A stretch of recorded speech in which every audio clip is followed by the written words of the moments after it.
నమస్కారం. ఈరోజు మనతో ఉన్నారు ఆంధ్రప్రదేశ్ తెలుగుదేశంకి సంబంధించినటువంటి ITDP spoke person Undavalli Anusha గారు. మేడం నమస్కారం. ఆంధ్రప్రదేశ్లో జరుగుతున్నటువంటి వివిధ రాజకీయ అంశాల మీద మాట్లాడే ముందుగా ఒక అమ్మాయిగా ఉంటూ మీ కుటుంబాన్ని చూసుకుంటా, అలాగే మీ వ్యాపారాన్ని చూసుకుంటా, రాజకీయాలను కూడా ఈరోజు మింగిలై ముందుకు వెళ్తూ ఉన్నారు. అసలు రాజకీయాల్లోకి రావాలని ఎందుకనే ఆలోచన వచ్చిందంటే? రాజకీయంలోకి రావాలని అయితే రాలేదండి. నేను అభిమానించే నాయకుడు. కేవలం అధికారం వస్తే మనం ఎంతైనా చేయొచ్చా? ఎలాంటి వ్యక్తినైనా హ్యూమిలియేట్ చేయొచ్చు, వెటకారం చేయొచ్చు. అసెంబ్లీలో కూర్చుని, అసెంబ్లీ అనేది ఒక దేవాలయం లాంటిది. రాష్ట్ర ప్రజలను పరిపాలించడం కోసం అక్కడ చట్టసభలో చట్టాలు చేసుకుంటూ రాష్ట్ర ప్రజలకు సంబంధించిన విషయాలు మాట్లాడుకునే ఒక మహాదేవాలయం లాంటిది. అలాంటి చోట్ల కేవలం కించపరచడానికి, కేవలం నైతికంగా అపోజిషన్ పార్టీ వాళ్ళని దెబ్బతీయడానికి, హేళన చేయడానికి నడుస్తున్న అసెంబ్లీ సెషన్స్ గురించి ఎక్కడైతే ఆంధ్ర రాష్ట్రంలో చంద్రబాబు నాయుడు గారు అనే వ్యక్తి అసెంబ్లీ కట్టి రాష్ట్రం విడిపోయిన తర్వాత ఇక్కడ నుంచి పరిపాలన మొదలవుతుందనే చోటే ఆయన్ని అదే అసెంబ్లీలో ఒక నేల మీద కూర్చోబెట్టి ఇది నీ పరిస్థితి అనేట్లు వెక్కిరింపుగా చేసిన ఈ జగన్మోహన్ రెడ్డి ప్రభుత్వంలో ఉన్న నాయకుల సైకోతనం గురించి బయటకు వచ్చి బలం విప్పాలి అనిపించింది. ఆ రోజు విప్పినప్పుడే నాకు తెలుసు, ఎమ్మెల్యేగా ఉండి, మంత్రులుగా ఉండి, ముఖ్యమంత్రిగా ఉండే అంత సైకోయిజం చూపిస్తున్నారంటే వాళ్ళ కార్యకర్తలు కూడా చూపిస్తారు అని తెలుసు నాకు. సో అన్నింటికి సిద్ధపడే నేను అభిమానించే నాయకుడి కోసం కేవలం ఓటేయడమే కాదు, మనం ఆయనకు అండగా నిలబడాలి. ఆయన జరుగుతున్న అన్యాయం కదండి, ఆయన చేస్తున్న 14 ఏళ్ళ ముఖ్యమంత్రిగా ఉన్న వ్యక్తిని అంత హీన స్థాయిలో చూస్తున్నప్పుడు ఆయన గొప్పతనం ఏంటో ప్రజలకు చెప్పాలి, వీళ్ళు ఏదైతే ఆలోచన చేస్తున్నారో అది కూడా ప్రజలకు చెప్పాలి అని చెప్పేసి ముందుకు రావడం జరిగింది. సో నా పొలిటికల్ ఎంట్రీ యాదృచ్ఛికమైనది, ప్లానింగ్ అయితే లేదు. కుటుంబ నేపథ్యం ఏంటి? కుటుంబంలో ఎవరైనా రాజకీయాలు ఉండేవారు? పూర్తిగా రైతు కుటుంబం మాది. రాజకీయాలు అంటే ఏమీ లేదు. ఊళ్ళో గ్రామాల్లో రాజకీయ పరంగా తెలుగుదేశం పార్టీకి జెండా మోసిన కార్యకర్తల బిడ్డలమే మేము కూడా. మా నాన్న తెలుగుదేశం పార్టీ కార్యకర్త, మా తాత తెలుగుదేశం పార్టీ కార్యకర్త. సో రాజకీయ నేపథ్యం అనేది మా కుటుంబంలో రైతు బిడ్డని. మా తాతయ్య రైతు, మా నాన్నగారు రైతు. సో రైతు కుటుంబం నుంచి వచ్చిన రైతు బిడ్డని. ఎక్కడ మీది అండి? ఉండ్రాజవరం మండలం వెలుగొండ నియోజకవర్గానికి సంబంధించి వేలేరు అనే ఒక గ్రామం ఉంది. చాలా గొప్పగా చెప్పాలి అంటే మా ఊరు గురించి, the first smart village of Andhra Pradesh. ఎప్పుడది? 2019లో అనౌన్స్ చేసినట్లు, 18-19లో అనౌన్స్ చేశారు. బికాస్ మా 20 ఏళ్ల క్రితమే మా ఊరంతా కూడా అండర్గ్రౌండ్ డ్రైనేజ్ సిస్టమ్ అయితే కంప్లీట్ అయ్యి 20 ఏళ్ల క్రితమే మేము అందరం కూడా అర్బనైజ్ అయిపోయిన పరిస్థితి. ఎందుకంటే అక్కడ బిగ్గెస్ట్ ఎడ్యుకేషన్ ఇన్స్టిట్యూట్స్ అక్కడ ఉండడం వలన అక్కడ చాలా మంది ఉపాధి రావడం, చాలా అర్బనైజ్డ్గా మేము లివ్ చేయడం అనేది మా ఊరి ప్రత్యేకత. అనుష గారు, మీ కుటుంబ వాతావరణం ఎలా ఉండేది? అంటే మీరు పిల్లప్పటి నుంచి పెరిగిన వాతావరణం ఏ విధంగా మీరు తయారవడానికి దోహదపడిందా? మీ గ్రాడ్యుయేషన్ కంప్లీట్ అయ్యేంత వరకు మీ ఇంట్లో పరిస్థితి ఎలా ఉండేది? పూర్తిగా నాకు మా నాన్నగారు ఇచ్చిన స్వాతంత్రం అనేది, ఒక పల్లెలో పుట్టిన ఆడపిల్లలకి ఏముంటుందో తెలిసిన చదువు, ఇల్లు లోకంగా ఉంటుంది.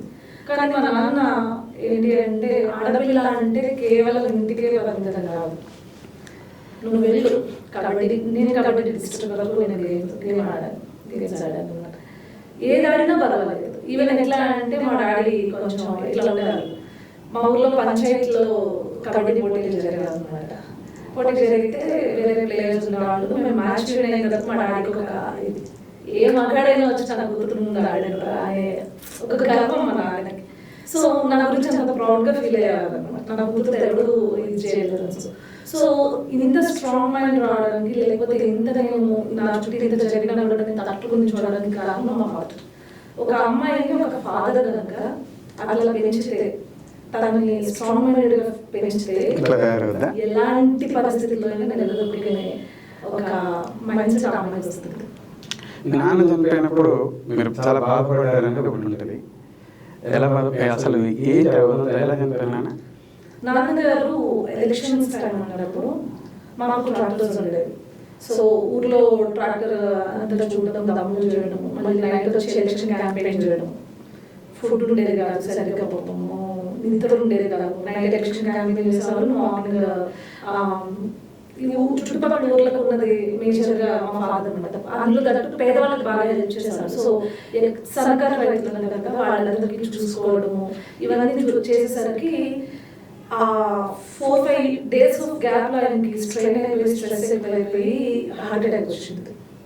సో మా ఊరి నుంచి హాస్పిటల్కి వెళ్ళాలంటే విలేజ్ నుంచి ఒక 18 kilometers స్థానిక నియర్ బై హాస్పిటల్ స్థానిక అనే ఒక సిటీ టౌన్ అక్కడికి వెళ్ళాలి. సో మా ఫాదర్కి అర్థమైపోయింది లాస్ట్ మినిట్.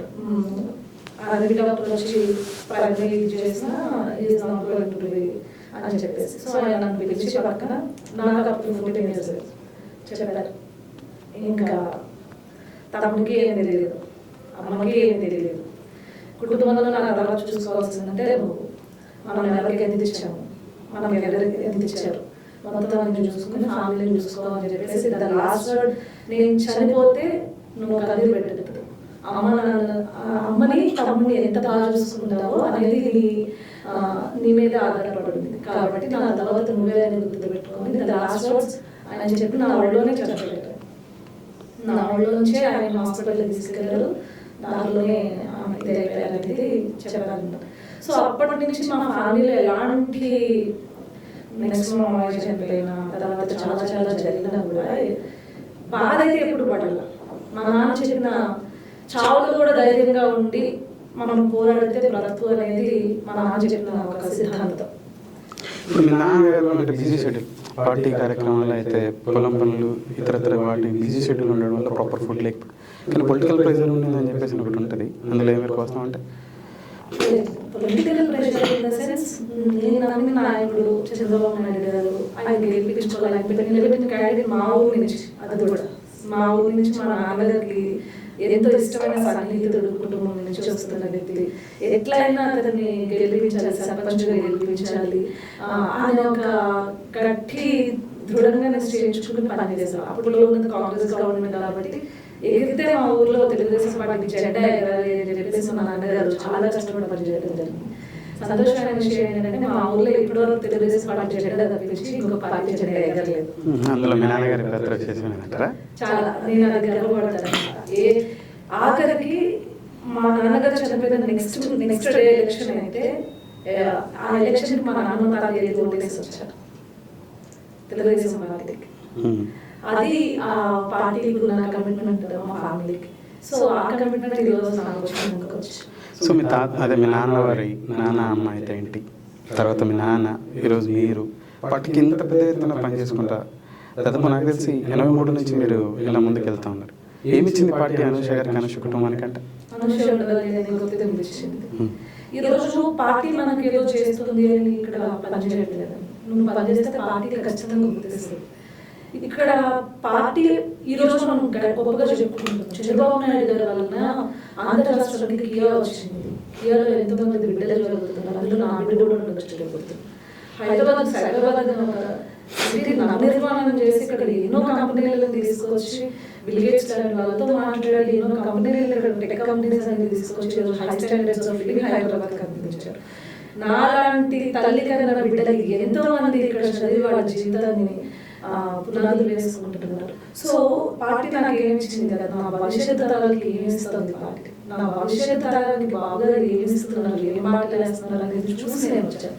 సో నేను గర్వంగా చెప్పుకుంటా, పార్టీ నాకు ఇచ్చినా ఇవ్వకపోయినా నేను పార్టీ కోసం ఎలా ఉంటాను. నేను చచ్చిన నా సేవ మీద పార్టీ కంటూ ఉంటుంది. ఇట్లాంటి మాటలతో ఇట్లాంటి చాలా విన్నా, ఇంతకు మించి మాట్లాడినటువంటి వ్యక్తులు అంటే ఒక అమ్మకు అబ్బాకు పుడితే ఇంకో పార్టీ మారరు, అది ఎంత ఇష్టం వాడు, నేను చచ్చిన కండుగానే ఉండాలి మరో కండుగా. మీకంటే పెద్ద స్థాయి వ్యక్తులు, పెద్ద పదవి చేపట్టిన వ్యక్తులు. నేను వచ్చిన దగ్గర పక్షంలో కాదు, నేను వచ్చిన పనులతో కాదు, సామాన్య కార్యకర్త కూడా కాదు. అప్పటికన్నా కార్యకర్త గుర్తింపు కూడా లేదు. సామాన్య మహిళగా చంద్రబాబు నాయుడు గారు కార్యకర్తగా గుర్తింపు లేదన్నారు.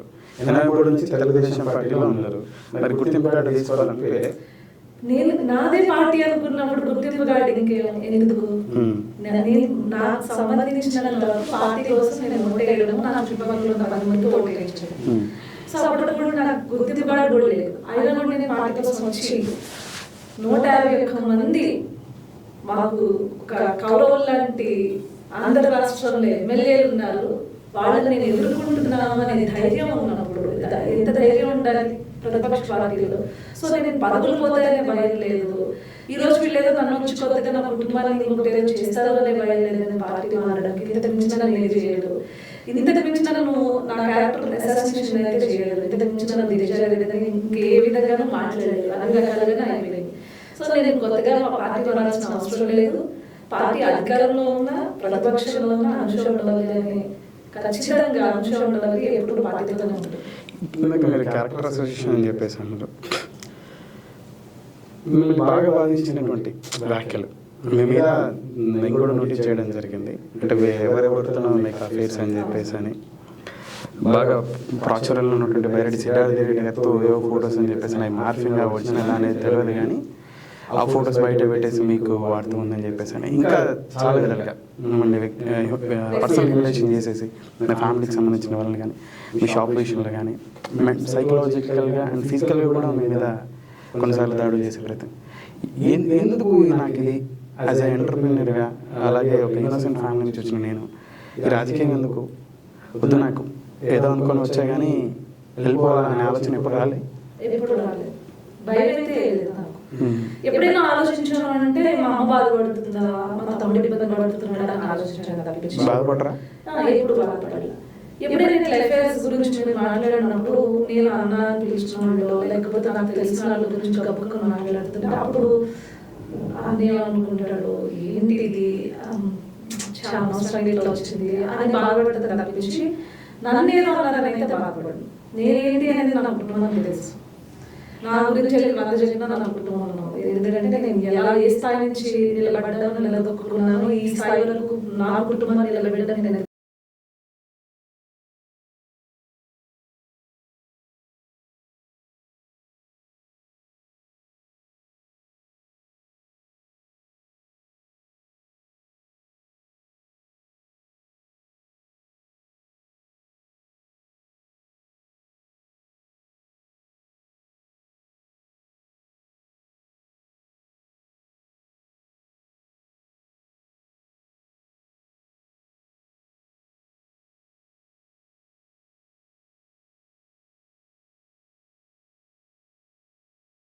మరి జోక్ చేయదు.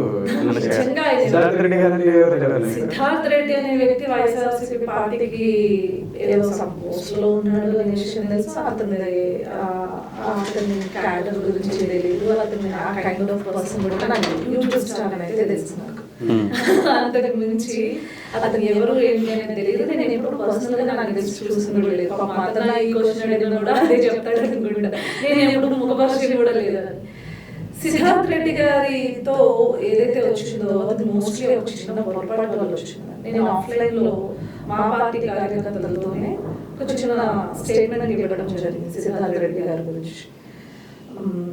ఏమీ లేని ఒక వ్యక్తి, అసలు అంత సబ్జెక్ట్ లేదు, చిన్న పిల్లాడు, బాగా వచ్చా ఇలా అంటాడు. నిజం చెప్పాలంటే పొలిటికల్ గా సబ్జెక్ట్ లేదు, ఏదో వేదాంతం మాట్లాడలేదు. వేదాంతం మాట్లాడే వ్యక్తిని వైఎస్ఆర్సీపీ అనే వాళ్ళు ఏమీ లేని వాడిని ఇంత హైర్ చేస్తుంటే మన దగ్గర ముత్యాల లాంటి నాయకులు ఉన్నారు, ముత్యాల లాంటి సబ్జెక్ట్ ఉన్న నాయకులు ఉన్నారు. సో వీళ్ళందరినీ మనం ఇంకా మనం ముందుకు తీసుకెళ్ళాలి. ప్రతి ఒక్కరు నాయకుడికి మనం గౌరవించి మనం ప్రజల్లో తీసుకెళ్ళాలి అనే ప్రశ్నని నేను నన్ను అడిగిన క్వశ్చన్కి ఆన్సర్ చేయడం జరిగింది. సో మేబీ అక్కడ ఎవరైనా కొంతమంది తప్పుగా అనుకుని ఈ రకంగా పాపం వాళ్ళు రూమర్స్ స్ప్రెడ్ చేశారు. కానీ అసలు సిద్ధార్థ రెడ్డి అనే వ్యక్తిని నేను చూడడం, ఆ వ్యక్తిని చూడడం కానీ ఆ వ్యక్తి గురించి నేను వేరే విధాలుగా వినడం కానీ కూడా పాపం ఎప్పుడు జరగలేదు. సరే, ఇకపోతే మీరు ఇందాక అన్నారు ఏమీ తెలియనటువంటి వ్యక్తి, నాలెడ్జ్ లేని వ్యక్తికి ఆ పార్టీలో పదవి వరించడం కానీ ప్రాధాన్యత ఉండడం కానీ జరిగింది.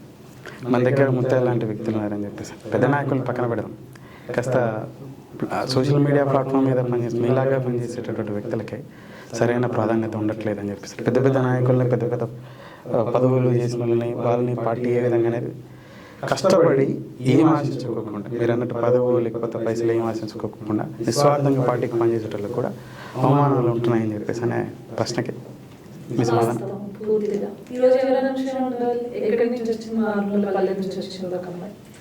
ఈ అమ్మాయి ఈరోజు స్టేట్ ఐటీడీపీ అధికార ప్రతినిధి. అది కూడా చంద్రబాబు నాయుడు గారు మానసపుత్రిగా నాకు ఈ విధంగా చెప్పుకొని ఆయన ఇష్టానుసారం ఈ విధిని పెట్టడం జరిగింది. దాంట్లో నేను పని చేయగలుగుతున్నాను అంటే నేనేమి ఎవరి ఇన్ఫ్లుయెన్స్తో వచ్చినామని కాదు, కేవలం బాబు గారి గురించి, చంద్రబాబు నాయుడు గారి గురించి, పార్టీ గురించి ప్రజల్లో తీసుకెళ్తుందంటే నాకు ఇది వస్తుంది. గ్రౌండ్ లెవెల్లో కష్టపడుతున్న కార్యకర్తలకు ఎంత న్యాయం జరుగుతుంది. మీరు మొన్నే చూసారు ఎమ్మెల్సీ ఎలక్షన్స్ లో 108 నియోజకవర్గాల్లో జరిగిన ఎమ్మెల్సీ ఎలక్షన్స్ స్వయంగా చూసారు. తూర్పు రాయలసీమ క్యాండిడేట్ అధికార ప్రతినిధి శ్రీకాంత్ కంచర్లన్న ఎవరైనా సామాన్య కార్యకర్త. ఈ రోజు సామాన్య కార్యకర్తల్ని నిస్వార్థంగా పార్టీకి సేవ చేసే వాళ్ళని పదవులు ఇచ్చి పదవిని అలంకరించే విధంగా చేసేది తెలుగుదేశం పార్టీ. ఈ రూమర్ని కావాలని వైఎస్ఆర్సీపీ పార్టీ ఏదో ఒక 2-3 పబ్లిసిటీ స్టంట్స్ కోసం ఇచ్చిన పదవులు పక్కన పెట్టుకుని, ఎంపీ పదవులను పక్కన పెట్టుకుని కేవలం తెలుగుదేశం పైన నెగిటివ్ రూమర్స్ స్ప్రెడ్ చేస్తుంది. కానీ అసలు కార్యకర్తలను గుర్తించడానికి తెలుగుదేశం పార్టీ ముందుంది. అందుకే ఈ రోజు దాదాపు తెలుగుదేశం పార్టీ ఉన్న అఫిలియేటెడ్ వింగ్స్ లో ఈ రోజు ప్రతి కార్యకర్త అనుసంధానంగా పనిచేసే విధంగా పార్టీ స్ట్రక్చర్ క్రియేట్ చేసుకుంటే తెలుగుదేశం పార్టీ. ఒక మాట, ఇప్పుడు మీకు ఒక పదవి వచ్చింది ఐటీడీపీ అధికార ప్రతినిధిగా, కంచర్ల శ్రీకాంత్ గారికి కూడా ఐటీడీపీ అధికార ప్రతినిధితో పాటు ఎమ్మెల్సీకి పోటీ చేసే అవకాశం వచ్చింది.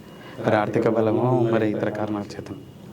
సో మీకు వచ్చే ఒకటి మాకు ప్రాధాన్యత వచ్చింది, అందరూ కూడా వచ్చిందని అభిప్రాయంతో ఉంటే కరెక్ట్ కాదు కదా. ఎంతోమంది మీ పార్టీకి సంబంధించిన నాయకులు పనిచేస్తూ ఉంటే లేదు మమ్మల్ని ఇట్లా నియోజకవర్గ నాయకుడు సన్నిహితులైనట్టు లేకపోతే జిల్లా స్థాయి నాయకులు నిలువరించుతూ ఉన్నారు, మమ్మల్ని పక్క పార్టీకి సంబంధించిన కోవట్లుగా చెప్పుకొస్తూ ఉన్నారు, పార్టీ కోసం ఇంత పెద్ద ఎత్తున పనిచేసండి అని చెప్పేసి అనేటువంటి వ్యాఖ్యలు మనం చూడలేదా? ఉన్నాయండి, అలా ఉండి బయటకు వెళ్ళిపోయిన వాళ్ళు కూడా కొంతమంది ఉన్నారు. ఇది రాజకీయాన్ని నువ్వు ఎంత గట్టిగా నిలబెట్టుకున్నావు అనేది నీ ఉనికి. నిన్నెవరో పక్కకు తొక్కేస్తున్నారు, నిన్నెవరో ఎదగనివ్వట్లేదు అనుకుంటే అది పూర్తిగా నీ చేతుల్లో ఉంది, నీ తప్పది. నీకెవరో అవకాశాలు క్రియేట్ చేయరు, మనకెవ్వరూ అవకాశాలు ఇవ్వరండి. మనం అవకాశాలు సాధించుకుంటూ ముందుకెళ్ళడమే, మనం ఒక దారి వేసుకుంటూ ముందుకెళ్ళడమే. మనకెవరో అవకాశాలు ఇస్తారు. నాకు విజయవాడలో ఒక తెలుగుదేశం పార్టీ నుంచి వైసీపీకి వెళ్ళిపోయిన ఒక మైనారిటీకి సంబంధించిన ఒక లీడర్ లాస్ట్ ఇయర్ రంజాన్ టైంలో అనుకుంటా నేను విజయవాడ వెళ్తే అక్కడ నన్ను గుర్తుపట్టి ఆయన ఇంటికి కూడా పిలవడం జరిగింది. కేవలం తెలుగుదేశం పార్టీ అభిమానంతో ఆయన పార్టీ మారిపోయినా పిలవడం జరిగింది. ఆయన పార్టీ మారిపోవడం చెప్పిన ఒకే ఒక కంప్లైంట్ ఏంటి తెలుసా, నేను విజయవాడలో ఏ ప్రోగ్రామ్ జరిగినా బోలెడన్ని ఫ్లెక్స్లు వేసేవాడిని అండి, నేనే ఫ్లెక్స్లు కట్టేవాడిని, ఈరోజు నాకు పార్టీలో గుర్తింపు రాలేకపోయింది, అందుకే నేను పార్టీ మారాను అని చెప్పి. నేను ఒకటే చెప్తాను, మనం ఏ పని చేసినా అధినాయకత్వానికి తెలిసేలా చేయాలి, అధినాయకత్వం కోసం మనం పనిచేయాలి.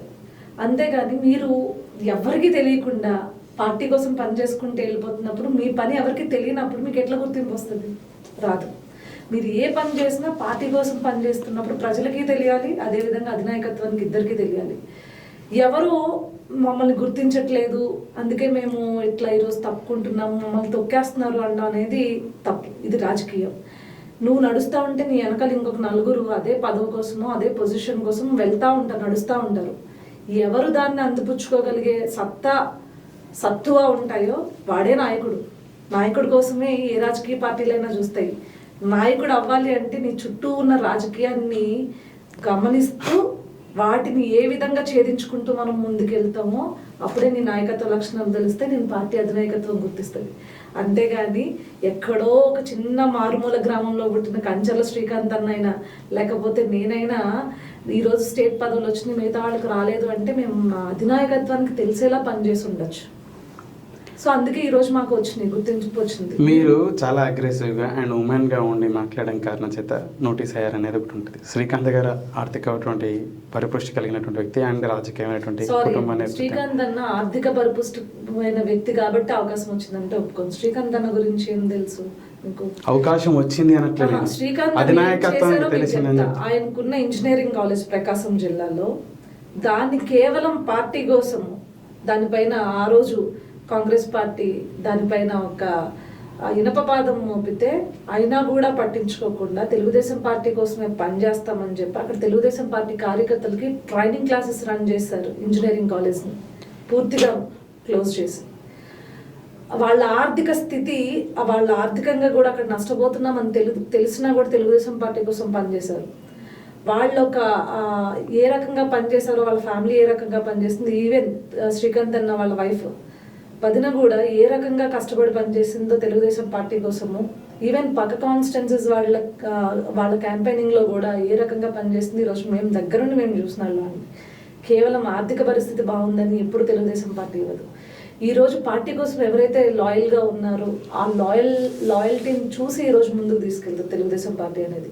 సో దాని పర్యవసానం ఈరోజు మనం చూస్తున్న యంగ్ లీడర్స్ అందరూ మనం చూస్తున్నాం. ఈ రోజున్న యంగ్ లీడర్స్లో శ్రీరామ్ చంద్రబాబు అన్న కానీ, లేకపోతే ఎంఎస్ రాజన్న కానీ, లేకపోతే అనితా వంగల్పూడి గారు కానీ, ఇలాంటి యువ నాయకత్వం ఎంతో మంది ఉన్నారు. వీళ్ళందరి నేపథ్యం ఏంటండి? రాజకీయ వారసత్వం ఉందా వీళ్ళకి? లేదే. వీళ్ళందరూ సామాన్య ఎస్సీ ఎస్టీ బీసీ కమ్యూనిటీ నుంచి వచ్చిన వాళ్ళే కదా. ఈరోజు వాళ్ళని ఈవెన్ అనితా వంగల్పూడి గారిని పొలిట్ బ్యూరో స్థాయిలో నుంచోబెట్టింది అంటే తెలుగుదేశం పార్టీ. ప్రతిభా భారతి గారిని స్పీకర్ స్థానంలో కూర్చోబెట్టింది అంటే తెలుగుదేశం పార్టీ.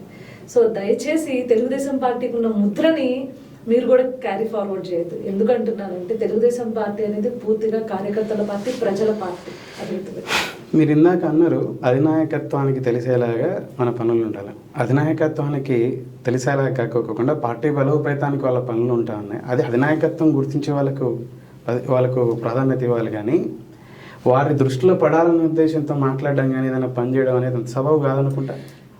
తెలియనప్పుడు అసలు ఆ క్వశ్చనే ఉండదు కదండి. ఇప్పుడు మీరు మీ ఉనికిని మీరు చాటుకోలేనప్పుడు మీరు నాయకుడు ఎట్లా అవుతారు అంటున్నా. పార్టీ బలోపేతం కోసం పనిచేసే కార్యకర్తలు చాలా మంది ఉన్నారు. పార్టీ గుర్తించాలి కదా. మోస్తూ ఏవి ఆశించిన కార్యకర్తలు చాలా మంది ఉన్నారు. స్టిల్ నౌ నేను సల్యూట్ చేస్తా, వాళ్ళకి పాదాభివందనం చేస్తా. కొన్ని ఊర్లలోకి వెళ్తే నాకు ఆశ్చర్యం వేస్తుంది నిజంగా. నేను నర్సీపట్నం ఆ సైడ్ వెళ్ళాను.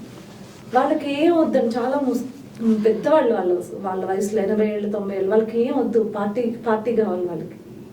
పార్టీ జెండా కట్టిన వాళ్ళే, పార్టీ ఫ్లెక్సీ పెట్టిన వాళ్ళే, జెండా కప్పుకుని ఈరోజు కండువాలు కప్పుకుని మీటింగ్లకు వెళ్ళిన వాళ్ళే. వాళ్ళకి నేను సల్యూట్ చేస్తాను. ఎవరైతే నాయకులు అవ్వాలనుకుంటున్నారో వాళ్ళకి నేను క్లియర్గా చెప్తున్నా, నాయకులు అవ్వాలనుకుంటున్నప్పుడు మీ నాయకత్వాన్ని నిరూపించుకోవాలి. మీ నాయకత్వం అధినాయకత్వానికి తెలియకపోతే మీరు నాయకుడు కాడు. అదే నేను చెప్తున్నాను, నాయకులు అవ్వలేరు.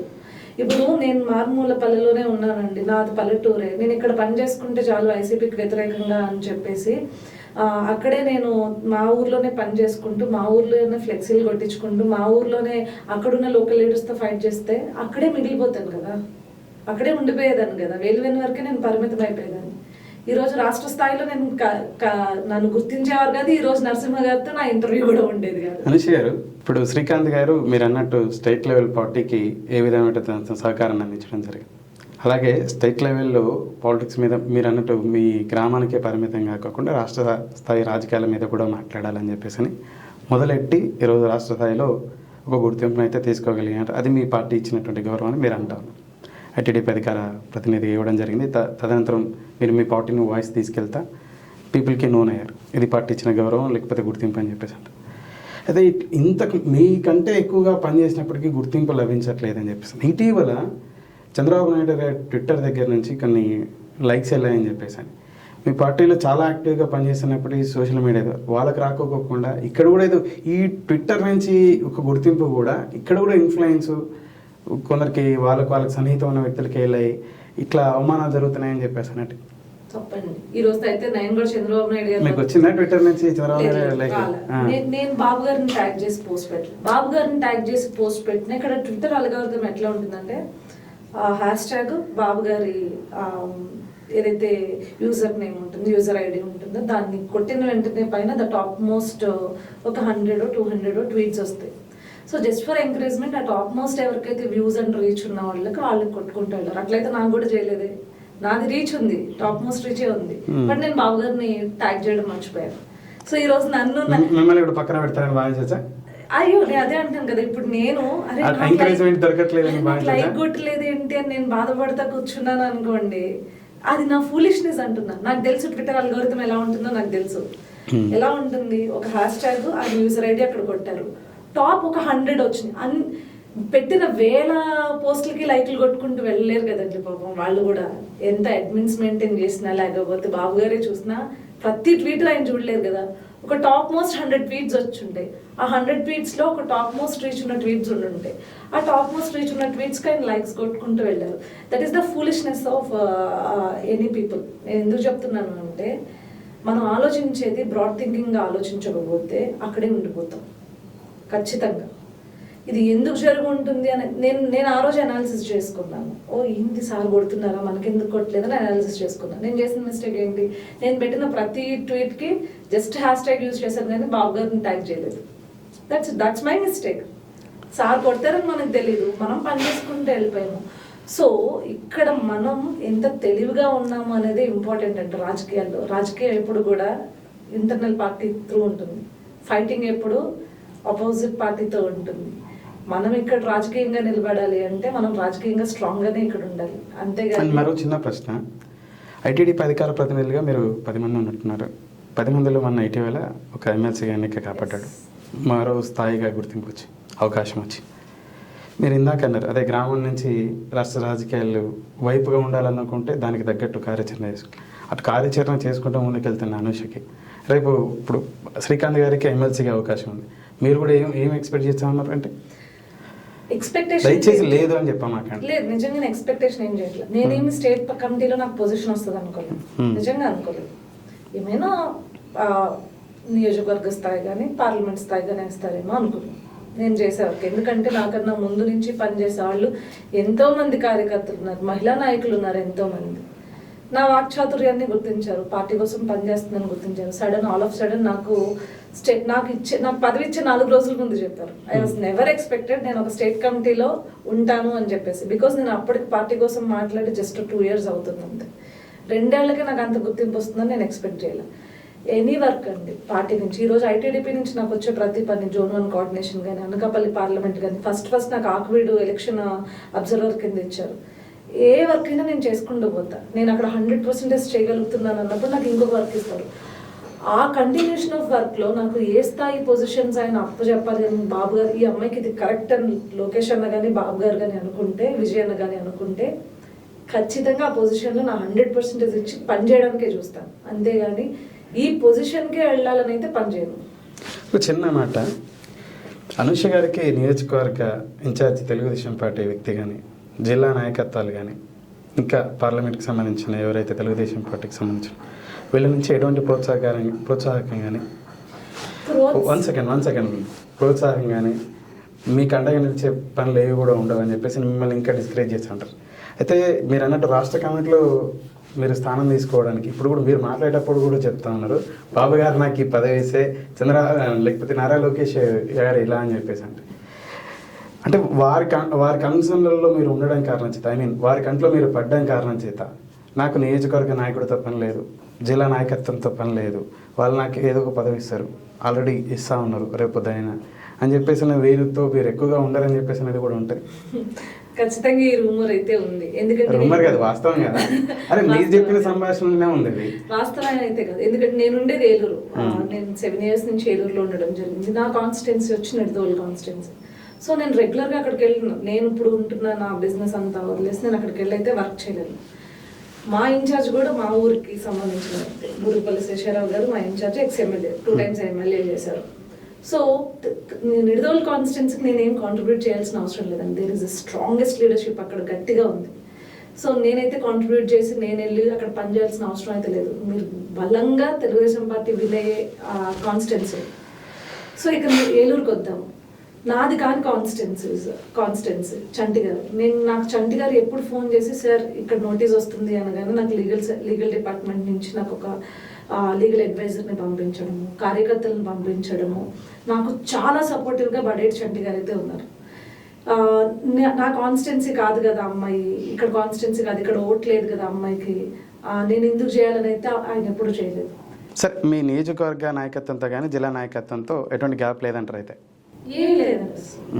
ఇప్పుడు వెళ్ళి అనుష గారు ఏం చేస్తున్నారు అని చెప్పి వాళ్ళు అడిగినా మంచిగా పడ్డారు. నేను కూడా హ్యాపీగా నాకు చదువు ఉంది, శేఖరాబాబు లేదు, ఇది పరిస్థితి నాకు విలేజ్ లో కొంచెం చూడండి అంటే నాకు అక్కడ ఏమైనా ఇష్యూస్ వస్తాయి. చండి గారికి ఫోన్ చేసి చండి గారు ఇట్లా ప్రాబ్లం ఉందండి, బిజినెస్ వైజ్ ఇట్లా చేస్తున్నారంట. అక్కడ నా కార్యకర్తలతో సపోర్ట్ ఇస్తారు. నేను నా స్థాయి వరకు నేను ఉండాలి, అంతేగాని అక్కడ అన్ని నేనే అని చెప్పేసి నేను చూపించడానికి నేను ప్రోగ్రెస్ చేసుకోవడానికి అక్కడ ఎక్స్ట్రా చేశాను అనుకోండి. సో ఆబ్వియస్లీ అప్పుడు గ్యాప్ వస్తుంది. బట్ నేను నా పరిధి ఎంత వరకు తెలుసు, నా పరిధి వరకు నేను పని చేసి పెడతాను. ఇప్పుడు పిలిచి అమ్మాయి పని చేయాలని నేను చేసేదానికి సిద్ధంగా. అనుష పరిధి ఏంటి? ఇప్పటి వరకు తెలుగుదేశం పార్టీ కోసం మీరు అన్నారు, అసెంబ్లీలో చంద్రబాబు నాయుడు గారి నేల మీద కూర్చున్న సంఘటనలు చూసి నేను అధికారంలో ఉన్నప్పుడు కాదు ప్రతిపక్షంలో సంఘటనలు చూసి తర్వాత కాన్సిక్వెన్స్ ఎంత ఇబ్బందికరంగా ఉన్నప్పటికీ మాట్లాడాలి అని ముందుకు వచ్చాను. నాటి నుంచి నేటి వరకు మీరు చేసుకుంటూ ముందుకెళ్తున్న కార్యక్రమాలు అంటే వాయిస్ వినిపించడమేనా, అంటే తెలుగుదేశం పార్టీ నాయకుల మీద నాయకులను లేకపోతే నాయకుల మీద ఏమైనా జరిగితే మాట్లాడితే అధికార పార్టీ నాయకులు కౌంటర్గా మాట్లాడడమేనా పార్టీ బలోపేతం కోసం గ్రౌండ్లో ఏలూరులో కానీ నిరోధుల్లో కానీ మరో చోటైనా పార్టీ బలోపేతం కోసం ఎటువంటి కార్యక్రమాలు చేస్తుంటుంది అనుష? అంటే నాకు దొరికిన అదృష్టం ఏంటి అంటే ఐటీడీపీ అని ఒక ఎఫిలియేటెడ్ వింగ్ ప్రతిష్టాత్మకంగా తీసుకుంది మెంబర్షిప్ ప్రోగ్రామ్, ఏదైతే పార్టీ కార్యకర్తల మెంబర్షిప్ కోసం తీసుకున్న ప్రోగ్రామ్. సో దాన్ని ఫస్ట్ అనకాపల్లి పార్లమెంట్కి నాకు ఇవ్వడం జరిగింది. అనకాపల్లి కోఆర్డినేషన్ కింద ఇవ్వడం జరిగింది, పార్లమెంట్ కోఆర్డినేషన్. ఇవ్వగానే నేను చాలా ప్రౌడ్గా చెప్పుకుంటా ఆల్మోస్ట్ ఒక 30 days వరకు కూడా అనకాపల్లి పార్లమెంట్లో ఉన్న 2 constituencies, Anakapalli and plus Narsipatnam, ఈ 2 కాన్స్టిట్యున్సీస్ని top 10లో పెట్టడం జరిగింది. సో ఐ థింక్ అక్కడున్న పార్లమెంట్ అధ్యక్షుడు ఐటీడీపీ అధ్యక్షుడు శ్రీనివాస్ కానీ నేను కానీ అక్కడ మా ఛాంపియన్స్ ఎవరైతే కాన్స్టిట్యున్సీ ఛాంపియన్స్, మండల్ ఛాంపియన్స్ కానీ మేమందరం చాలా కష్టపడి పనిచేసాం. సో గ్రౌండ్ లెవెల్లో కూడా చాలా స్టాండర్డ్గా మేము కార్యక్రమాలు చేపట్టారంటే మెంబర్షిప్ ప్రోగ్రామ్ కానీ, అండ్ అదేవిధంగా రీసెంట్గా మేము ట్రైనింగ్ సెషన్స్ ఇస్తున్నాము అబౌట్ సమ్ మన టీడీపీ యాప్ ఏదైతే ఉందో దాని గురించి ఇస్తున్న ట్రైనింగ్ సెషన్స్లో నన్ను శ్రీకాకుళం పార్లమెంట్కి అబ్జర్వర్గా వేశారు.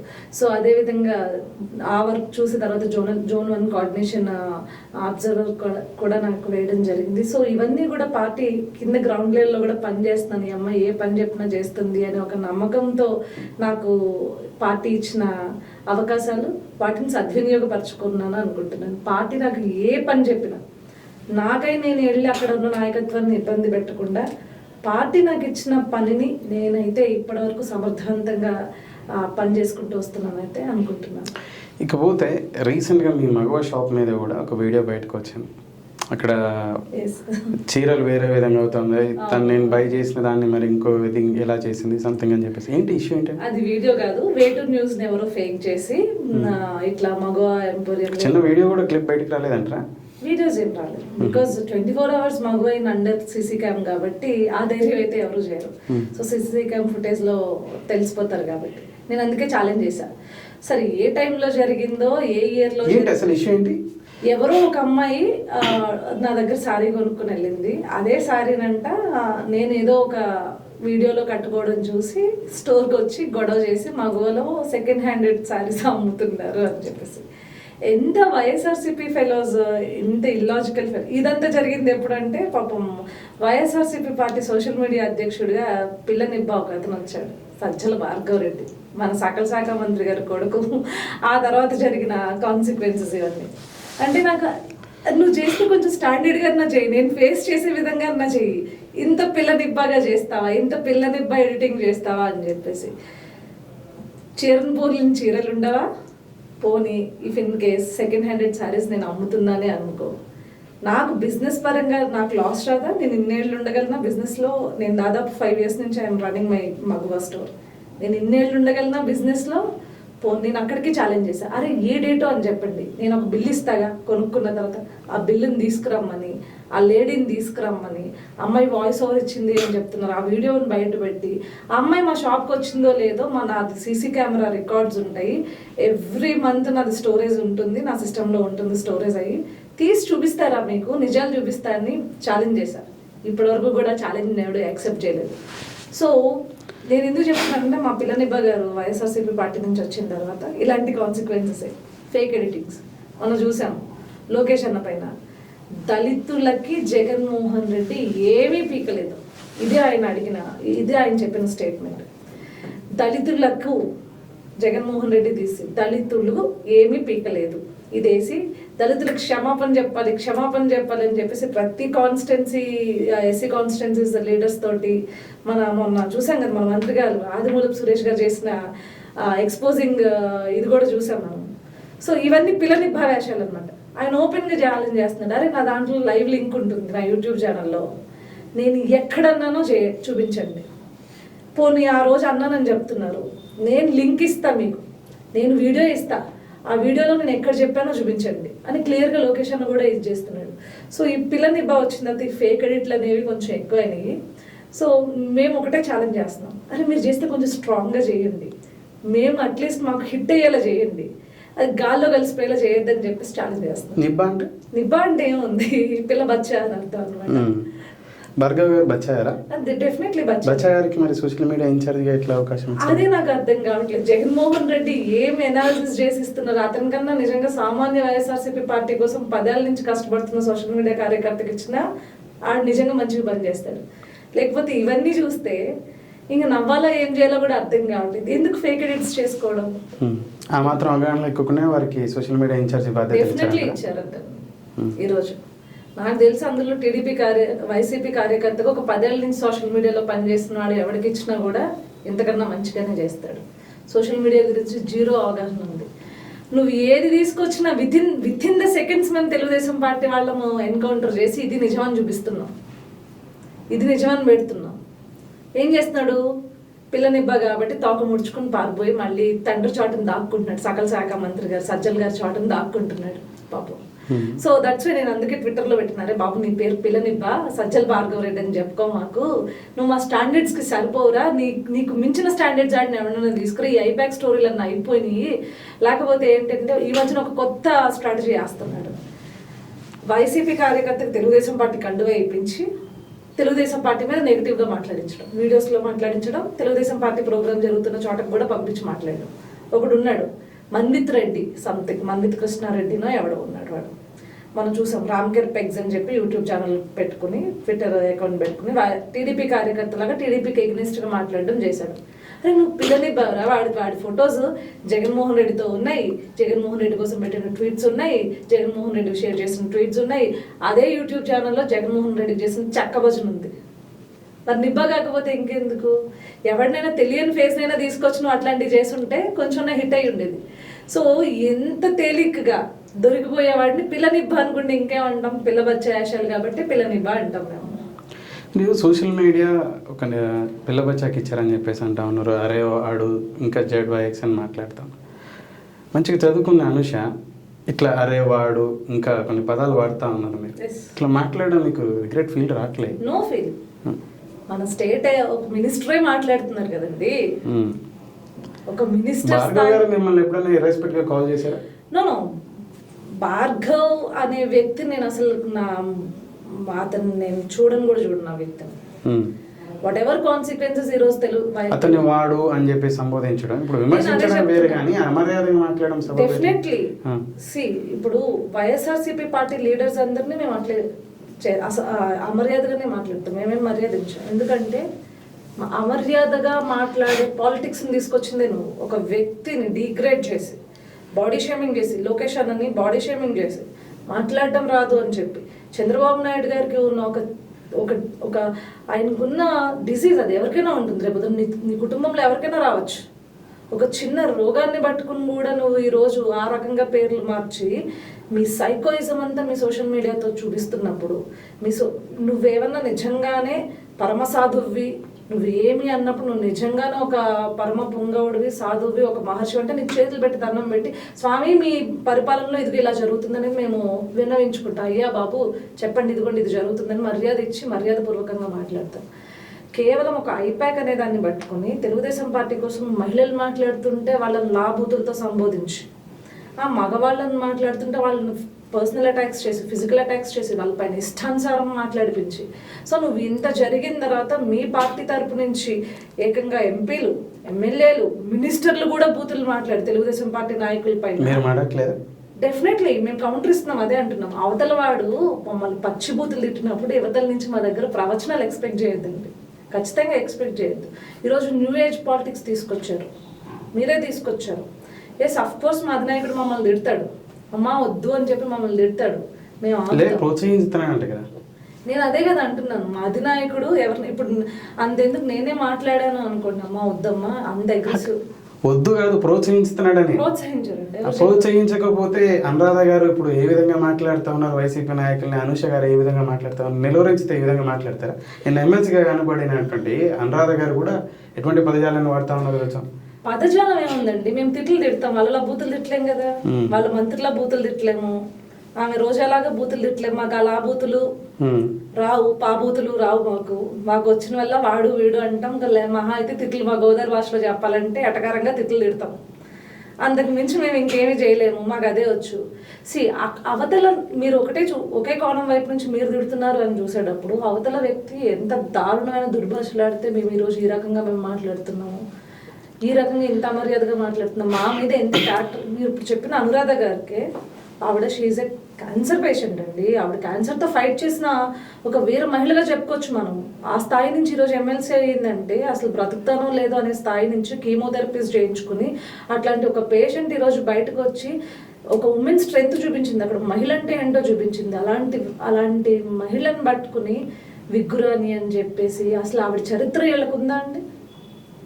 ఆవిడ మీద చేసిన ట్రోల్స్ మీరు చూసారా? అసలు ఎంత గలీజ్ ట్రోల్స్ చూసారా? ఆవిడ పేషెంట్గా ఉండి ఆవిడకి some personal problems, some health issues ఉంటే ఆ హెల్త్ ఇష్యూస్ని కూడా కాంప్లికేట్ చేసి దాన్ని కూడా అసాసినేషన్ చేస్తే ఇలాంటి వ్యక్తులను ఏ రకంగా గౌరవించమంటారు మమ్మల్ని?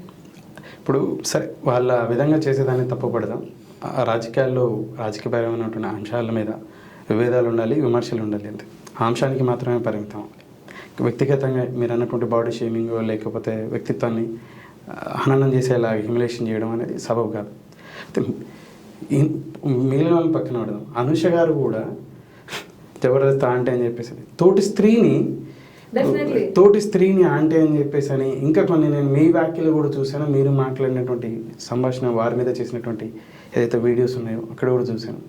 దీన్ని ఎట్లా సమర్థించుకుంటారు? తోటి మహిళని ఇప్పుడు మీరు అన్నారు ఒక క్యాన్సర్ పేషెంట్గా ఉన్నటువంటి తాను ఆ వ్యాధిని ఎదుర్కోవడంతో పాటు మళ్ళీ సమాజానికి ఒక మెసేజ్ వచ్చింది, మహిళ ఎంత స్ట్రాంగ్ అనేది అని చెప్పేసి ఇప్పుడు వారిని కూడా రోజా గారిని కూడా మీ పార్టీ నాయకులు వివిధ విధాలుగా మాట్లాడింది. తను కూడా రాజకీయాలు రాణించగలుగుతుంది మంత్రి ఈ కోణంలో ఆలోచించుకోకుండా, ఒకవేళ అంశాన్ని విభేదించుకోకుండా ఆంటీ అని మాట్లాడడం, మరో విధంగా తన్ని మీరు అనడం, ఇటీవల వారు మీకు నోటీసులు కూడా ఇవ్వడం జరిగింది. దీన్ని ఎలా చూడాలంటారు?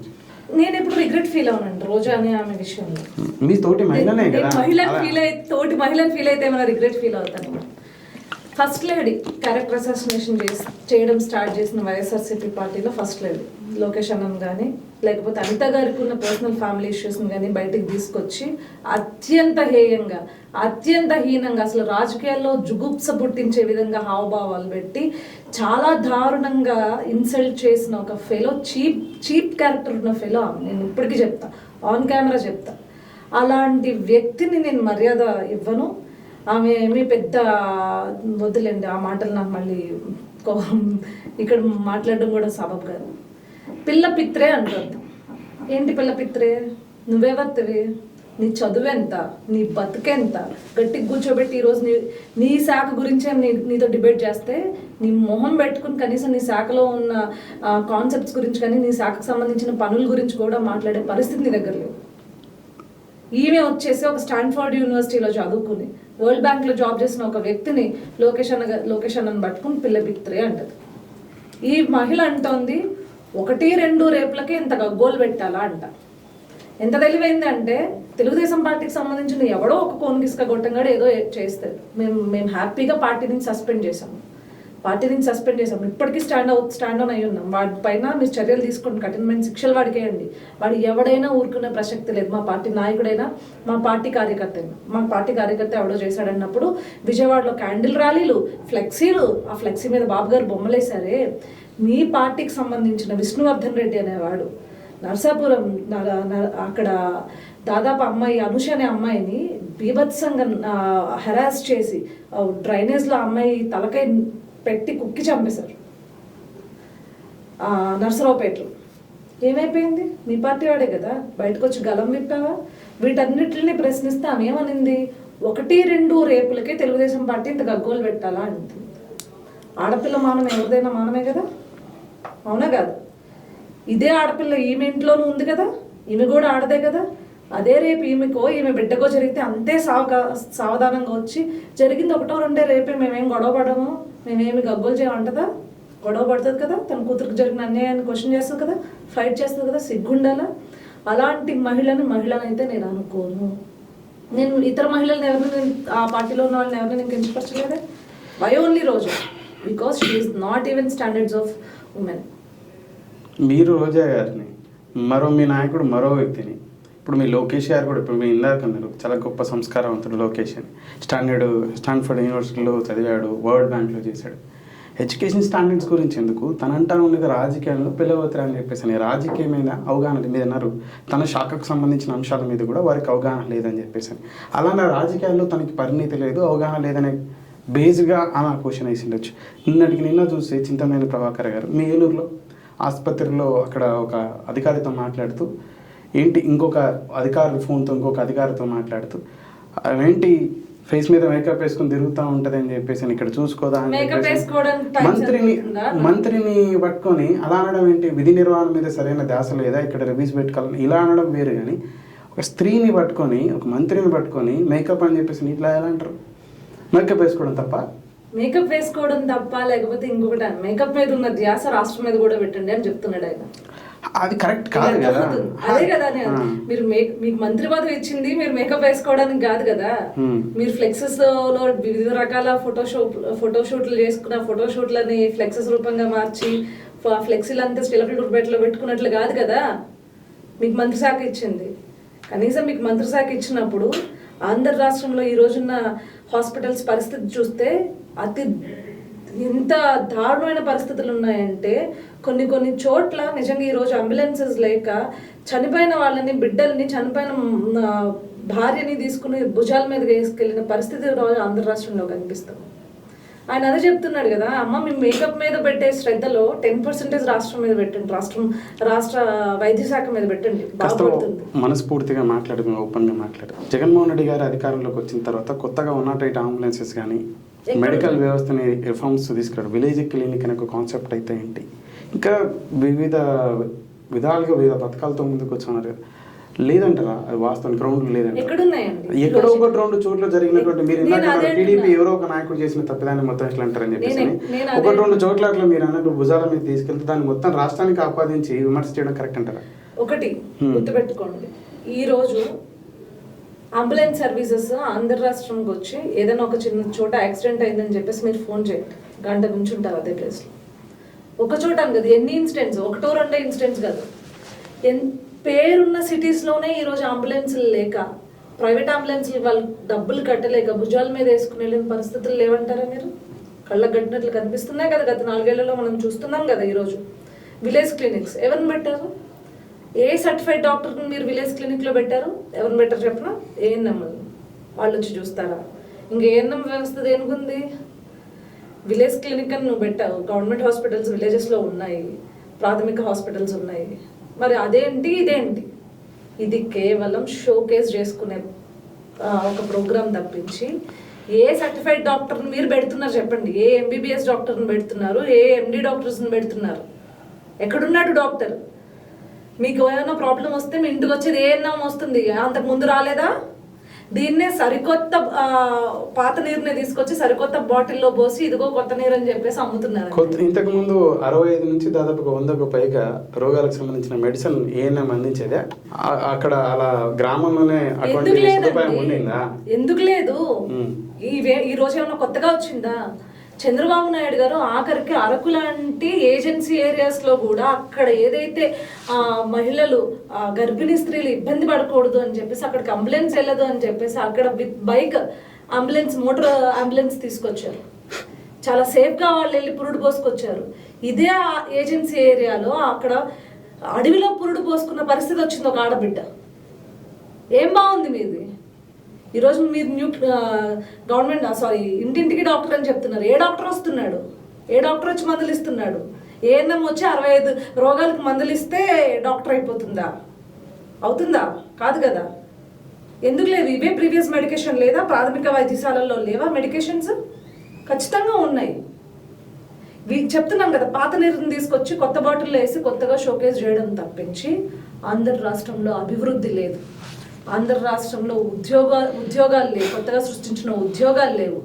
ఆంధ్ర రాష్ట్రంలో కేవలం డబ్బులు పంచు, నువ్వు ఆ పంచిన డబ్బుల్లో నువ్వు కొన్ని దోచుకుని మళ్ళీ తిరిగి ఈయన గారే దోచుకుంటారు. ఈ చేతి నుంచి 10 రూపాయలు ఇస్తే ఈ చేతి నుంచి 100 రూపాయలు దోచుకుని లాభపడుతుంది ఎవరు అంటే ఆ టాప్ గ్రేడ్ ఎవరైతే ఉన్నారో, ఆ రాష్ట్రాన్ని 5 ముక్కలు చేసుకుని పంచుకున్న సుబ్బారెడ్డి గారు, సజ్జల రామకృష్ణారెడ్డి గారు, లేకపోతే మన పెద్దిరెడ్డి రామచంద్రారెడ్డి గారు, వైవి సుబ్బారెడ్డి గారు, ఆల్మోస్ట్ చెప్పేశాను కాబట్టి పేరు. ఇంకొకటి ఈ మధ్యన కొంచెం స్లో అయిపోయిన మన విజయసాయి రెడ్డి గారు.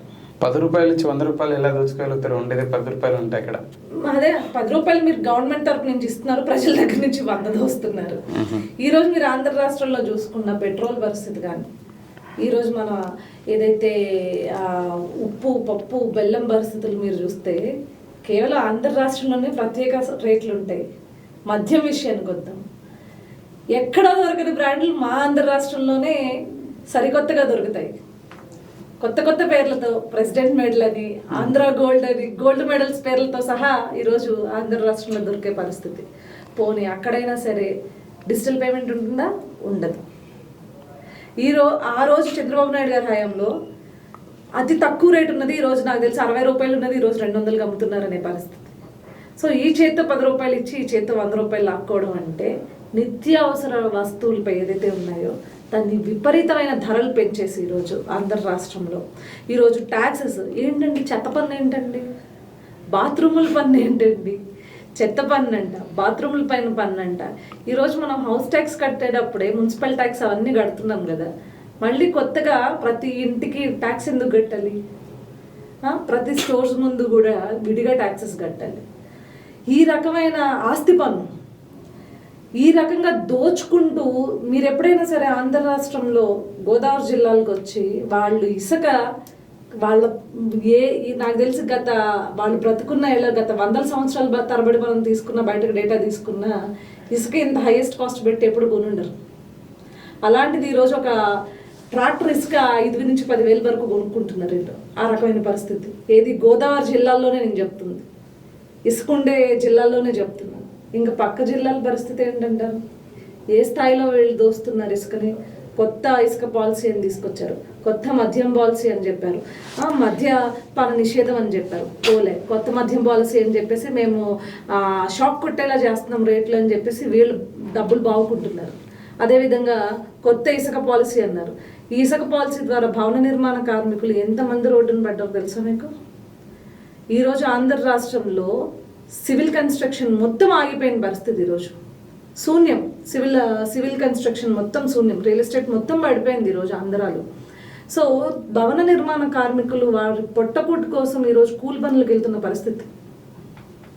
ఆ రకమైన స్థితికి వాళ్ళని తీసుకొచ్చారు. ఒకప్పుడు వాళ్ళు రోజు కూలి 500 దగ్గర. ఇన్ని సమస్యలు చెప్పుకొస్తున్నటువంటి అమిత్ షా గారు, మరి మీ పార్టీ వాటిని పరిష్కరించడానికి, ఆ సమస్యల నుంచి ఆ ప్రజల్ని పారదోలడానికి, ఆ సమస్యలు పారదోలడానికి ఈ ప్రతిపక్ష పార్టీకి ఏం పోరాటం చేసిందంటే వాటిని ఏడ నిలువరించగలిగిందని చెప్పేసి అంటే నిలవరించగలగడంలో ప్రభుత్వాన్ని ఏడ నిలవరించేలాగా ఈ రోజు భవన నిర్మాణ కార్మికులు ఏదైతే ఆ రోజు జరిగిన అన్యాయం ఉందో, కొత్త ఇసుక పాలసీ తీసుకొచ్చిన దగ్గర నుంచి మద్యం పైన జరుగుతున్న ఈ మద్యం తాగకండి, ఇందులో దారుణమైన విషకణాలు ఉన్నాయి, ఇవి తాగితే మీరు 6 నెలల నుంచి 7 నెలల్లోపు మీరు బెడెడ్ అయిపోతారు అని చెప్పిన party Telugu Desam party. Telugu Desam party ప్రతి దాని మీద పోరాటం చేస్తుంది. కానీ ఇక్కడ మాకు జగన్మోహన్ రెడ్డి గారు ఒక వింతైన పరిపాలన తీసుకొచ్చారు. దాన్నే ఏంటి అంటే ఇదివరకు బందిపోట్ల రాజ్యం ఎలా ఉండేదో ఈరోజు మాకు ఆంధ్ర రాష్ట్రంలో పోలీసుల రాజ్యం అలా అయిపోయింది. ఏ ప్రతిపక్ష నాయకుడైనా పోరాటం చేయాలన్నా, ఉద్యమం చేయాలన్నా మాకు పోలీస్ పర్మిషన్ ఉండాలి. కానీ మాకు పర్మిషన్లు ఇవ్వరు పోలీసులు. రోడ్ల మీదకు మేము రావడానికి కుదరదు, వస్తే హౌస్ అరెస్ట్లో, ఇంకా గట్టిగా ఇంట్లో కూర్చునే మాట్లాడితే మా పైన కేసులు. ఈ రోజు తెలుగుదేశం పార్టీ ప్రతి కార్యకర్త పైన కేసు ఉందంటే మీరు అనూష పైన 5 కేసులు ఉన్నాయి. అనూష పైన 5 కేసులు ఉన్నాయి. ఈ రోజు మాట్లాడి తెలుగుదేశం పార్టీ ప్రతి కార్యకర్త పైన కేసు ఉంది. మాట్లాడినందుకు 5 కేసులు పెట్టారు అనూష గారి పైన. ఖచ్చితంగా మాట్లాడినందుకే కేసు పెట్టారు. మీకు నవ్వొస్తుంది నా పైన. నన్ను చాలా మంది ఏ తప్పు చేయకుండా నేను పోలీసులు మాట్లాడినందుకే మీ మీద 5 కేసులు పెట్టారా? ఖచ్చితంగా. ఈ రోజు ఏంటండి ఆ కేసు వివరాలు? ఒక వ్యక్తి వచ్చి నన్ను అడిగారు, అక్క మీరు ఎందుకు అక్క ఎప్పుడు పోలీసులు వచ్చినప్పుడు నవ్వుతా ఫోటో తీసుకుంటారు, నోటీస్ తీసుకున్నప్పుడు మీకు భయం ఏదా? అసలు వాళ్ళు పెట్టిన కేసు ఏంటో తెలిస్తే నీకు నవ్వాలో ఏడవాలో నీకు నిజంగానే తెలుస్తుంది అని చెప్పేసి నేను నాకు సమాధానం ఇవ్వడం జరిగింది. మీకు చెప్తా కేసెస్ ఏంటి. ఇప్పుడు ఫస్ట్ కేసు సింగన్మల్లో ఒక మహిళా ఎమ్మెల్యే గారు ఉన్నారు. అసలు ఆవిడది సింగన్మల్ అని కూడా నాకు తెలియదు. ఆవిడ వెళ్ళిపోయి అసెంబ్లీలో కూర్చుని ఏమంటుంది, స్వామి నీ నవ్వు వరం, నీ కోపం శాపం, నువ్వు దేవుడు స్వామి అని చెప్పేసి ఈ డైలాగ్ ఎక్కడో విన్నట్లుందిరా అని చెప్పేసి తిరిగేస్తే మహేష్ బాబు గారి సినిమాలో ఏదో డైలాగ్ అది. అమ్మ నేను ఆవిడ ఒకటే చెప్పా, కొంచెం ఆవిడని వెటకారం చేసి, తెలుసు కదా మా గోదావరి జిల్లా వాళ్ళు అంటే ముందు వెటకారంలో మేము అన్నంలో ఉప్పు కారాలు లేకపోయినా వెటకారంతో మేము బతికేస్తాం. సో ఆ వెటకారంతోనే ఆవిడనే పాపం వెటకారంగా దాన్ని చేయడం జరిగింది. చేసినందుకు కేసు పెట్టింది ఆవిడ. నువ్వు అసెంబ్లీలో ఒక ఎమ్మెల్యే చేసింది నీ కాన్స్టిట్యున్సీకి సంబంధించిన ఏదైనా సరే, నీ కాన్స్టిట్యున్సీకి మాట్లాడేందుకు కేసు పెట్టారా? ఇప్పుడు ఆవిడ మాట్లాడిన మాటలకే నీ నవ్వువరం నీ కోపం శాపం అని చెప్పేసి వెటకారంగా నేను ఒక వీడియో చేయడం జరిగింది. ఆ వీడియో పైన ఆవిడ కేసు పెట్టింది. నేనేం మాట్లాడిన కూడా మాట్లాడలేదు. ఒక ఎమ్మెల్యే అనే ఆవిడ తన ప్రాంతానికి సంబంధించిన నిధులు సమకూర్చుకోవడానికి కానీ, తన ప్రాంతానికి కావాల్సిన వనరులు సమకూర్చుకోవడానికి కానీ అసెంబ్లీ కొన్ని కోట్ల మంది ప్రజల డబ్బుతో నడుస్తుందండి. కొన్ని కోట్ల రూపాయలతో నడుస్తున్న అసెంబ్లీలో నువ్వు కూర్చుని సినిమా డైలాగులు వేసుకోవడానికి నేను పంపించింది అసెంబ్లీకి నీ ప్రాంత ప్రజలు. అది చేస్తే ఒక కేసు. రెండో కేసు మా ఎంపీ గారే మార్గని భరత్ రాజమండ్రి ఎంపీ గారు పెట్టారు. ఏ కేసు గురించి పెట్టారు తెలుసా?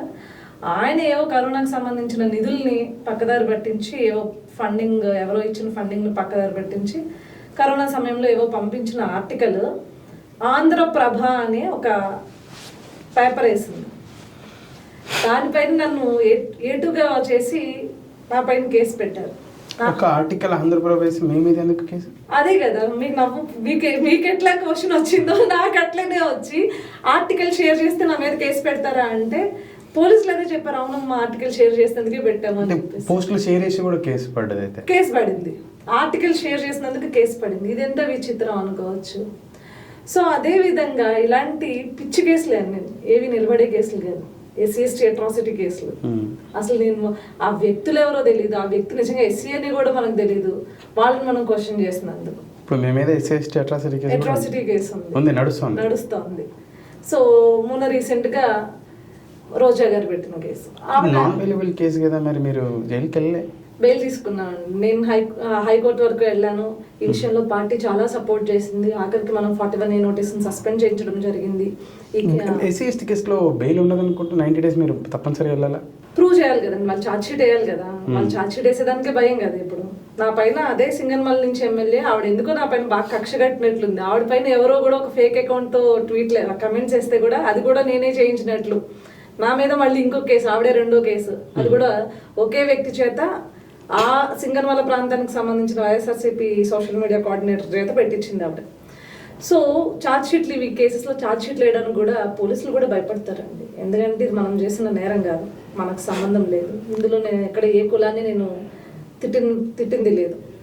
డెఫినెట్లీ పోలీసులకు కూడా ఆ భయం ఉంటుంది కాబట్టి ఛార్జ్ షీట్ అయితే ఫైల్ చేయలేదు. సో నాకు 41A నోటీస్ అయితే ఇవ్వడం జరిగింది. ఇకపోతే మానస పుత్రిక అయినటువంటి ఐటీడీపీలో నాకు అవకాశం ఇచ్చారు చంద్రబాబు నాయుడు గారు అని చెప్పేసి, ఈ ఐటీడీపీ ఏ విధంగా పనిచేసింది గత 3 సంవత్సరాల కిందటి నుంచి అంటే? డెఫినెట్లీ ఒక ఆర్గనైజ్డ్ సోషల్ మీడియా ప్లాట్ఫామ్ని క్రియేట్ చేయడానికి, ఎందుకంటే తెలుగుదేశం పార్టీకి ఐపాక్ లాంటి ఒక సిస్టమాటిక్ టీమ్స్ మేము పెట్టుకుని పనిచేయలేదు. డబ్బుల కోసం తెలుగుదేశం పార్టీ ఎప్పుడు తెలుగుదేశం పార్టీ కార్యకర్తలు పనిచేయలేదు. ఐటీడీపీ అనేది ఎట్లా పనిచేసింది అంటే, నాయకులకి, యువతల కార్యకర్తలకి, సోషల్ మీడియాగా వేదికగా పనిచేసే కార్యకర్తలు కావచ్చు, గ్రౌండ్ లెవెల్లో ఎవరైతే ఇంట్రెస్టెడ్గా ఉన్న సోషల్ మీడియా వైజ్ ఇంట్రెస్టెడ్ ఉన్న కార్యకర్తలని కూడా ఒక కోఆర్డినేట్ చేసి ఒక తాటిపైకి తీసుకొచ్చి పనిచేసే విధంగా హెల్ప్ చేసిందని అయితే. సరే, మీరు మానస పుత్రిక చెప్పుకునేటువంటి, ఇందాక చంద్రబాబు నాయుడు గారి మానస పుత్రిక అని చెప్పేసి అన్నారు ఐటీడీపీ. ఈ ఐటీడీపీ వింగ్ సరిగా పనిచేయట్లేదు మీ పార్టీ నాయకులు మీరంటా ఉన్నారు, మంత్రులు సైతం అసెంబ్లీలో మాట్లాడుతూ ఉన్నారు, అంత గొప్పగా పనిచేస్తారు. మీ పార్టీ సోషల్ మీడియా వేదిక ద్వారా పనిచేసేటువంటి కార్యకర్తలే ఇది ఒక వింగ్ ఉంది, వింగ్ నుంచి అధికార పక్షం చేసే తప్పిదాన్ని సరిగా ముందుకు తీసుకెళ్ళట్లేదు, మన పార్టీ కార్యక్రమాన్ని ముందుకు తీసుకెళ్ళాలనే అభిప్రాయంతో చాలామంది తెలుగుదేశానికి పనిచేసే సోషల్ మీడియా కార్యకర్తల అభిప్రాయం పైన మీ మాట ఏంటి? చాలా మంది అన్నగారు ఒక 10% వరకు అయితే ఈ అభిప్రాయం ఉంది. ఎందుకు ఉంది అంటే అసలు ఐటీడీపీ ఏం చేస్తుందో వీళ్ళకి తెలియదు. ఏం చేస్తుందంటారు? నేను అదే చెప్తాను. ఈరోజు మీకు ఇందాకే చెప్పాను మెంబర్షిప్ ప్రోగ్రామ్ అనేది.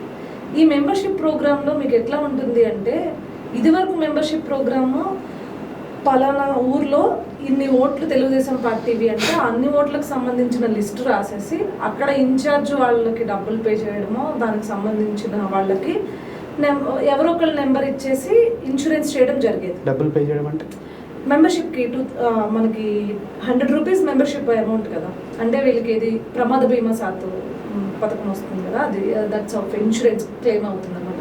నెక్స్ట్ వాళ్ళకి ఏమైనా జరిగితే 2,50,000 ఆన్ స్పాట్ ఇన్సూరెన్స్ క్లెయిమ్ అవుతుంది.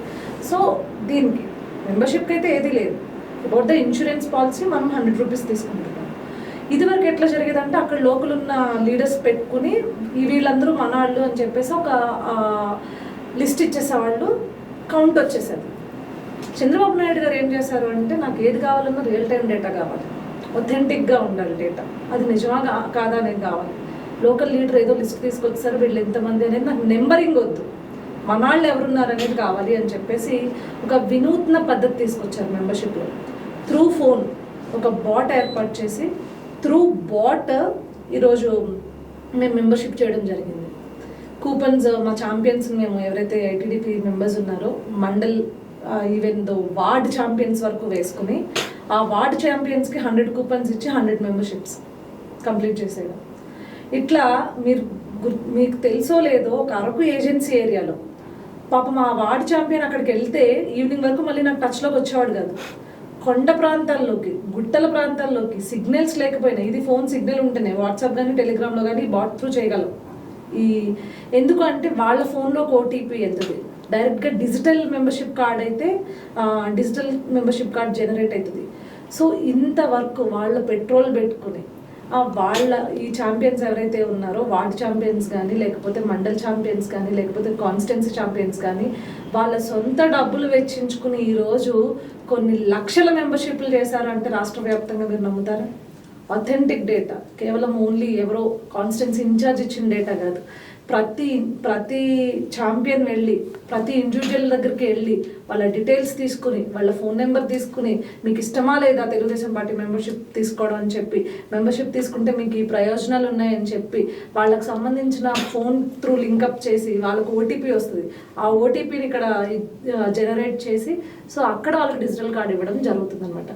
సో ఇంత వర్క్ జరిగింది అనే విషయం ఐటీడీపీ పార్టీ తరపున జరిగిందనే విషయం మీకు ఎవరికైనా తెలుసా? సో ఈ వర్క్ మీద నాలెడ్జ్ లేక ఈరోజు క్లస్టర్ ఇన్ఛార్జెస్ ట్రైనింగ్ సెషన్స్లో one of the main key role play చేస్తుంది ఐటీడీపీఎన్స్.